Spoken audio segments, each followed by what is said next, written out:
ఒక్కటి గాయస్ ఇది ఒక్కటి పెడితే చాలు దీపావళి అయిపోతుంది.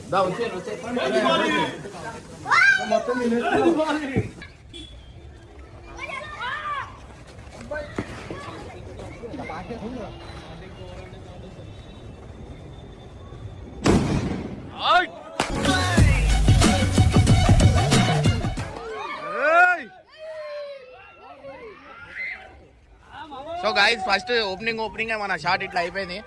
సో గాయస్ ఇంకో ఉన్నాయి. అరే షార్ట్ పెడదాం.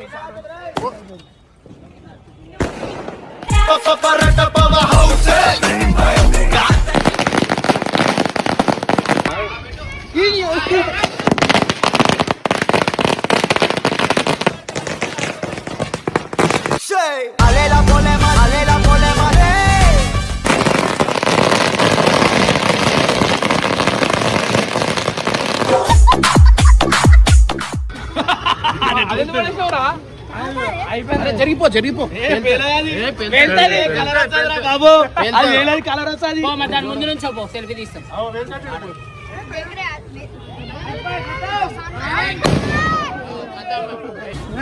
అరే విజిల్ రాకెట్ అనుకుంటా.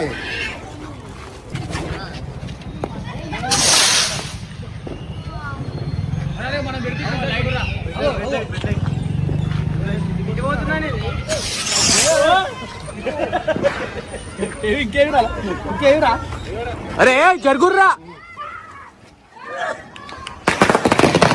దీపావళి పండుగను చెడుపై మంచి సాధించిన విజయం, చీకటిపై వెలుగు సాధించిన విజయంకు ప్రతీకగా అశ్వయుజ అమావాస్య రోజున అత్యంత వైభవంగా జరుపుకుంటారు. దీని వెనుక ప్రధానంగా 2 పురాణ కథలున్నాయి. మొదటి కథ ప్రకారం నరకాసురుడు అనే క్రూరమైన రాక్షసుడి పీడ విరగడైనందుకు కృష్ణుడు అతన్ని సంహరించి మరుసటి రోజున ప్రజలు దీపాలు వెలిగించి ఆనందోత్సాహాలతో ఈ పండుగను చేసుకున్నారు. రెండవ కథ రాముడు 14 సంవత్సరాల వనవాసం, రావణుని సంహారం పూర్తి చేసుకుని సీతా సమేతంగా అయోధ్యకు తిరిగి వచ్చిన సందర్భంగా ప్రజలు దీపాలను వరుసగా వెలిగించి స్వాగతం పలికారు. అందుకే దీనిని దీపాల వరుస దీపావళి అంటారు. ఈ పండుగ కేవలం ఉత్సవమే కాక జ్ఞానం అజ్ఞానంపై, ధర్మం అధర్మంపై గెలవడాన్ని తెలియజేస్తుంది. మన పరేషన్ బాయ్స్ టీం దీపావళి రోజు బాగా సందడి చేశారు. అందరూ కలిసి తెగ ఎంజాయ్ చేశారు. కొత్త బట్టలు వేసుకొని చీకటి పడగానే ఇంట్లో వాళ్లతో కలిసి బాణసంచా కాల్చడం మొదలు పెట్టారు. ఆకాశంలో రకరకాల రంగులు, పెద్ద పెద్ద శబ్దాలు చేస్తూ వాళ్ళ టీం మెంబర్స్ అంతా ఒకరిని మించి ఒకరు టపాసులు కాల్చి ఆ రోజున పండుగలా గడిపారు. నవ్వులు, కేకలు, పటాకుల చప్పుళ్లతో ఇల్లంతా, ఆ రోడ్డంతా హడావిడిగా ఉంది. చివరికి టపాసులు కాల్చడం ముగిసిన తర్వాత కూడా ఆ రంగుల వెలుగులు, వాళ్ళ సంతోషం వాళ్ళ ముఖాల్లో కనిపించింది. కానీ హర్ష మాత్రం ఆ సరదాలో పాల్గొనలేకపోయాడు.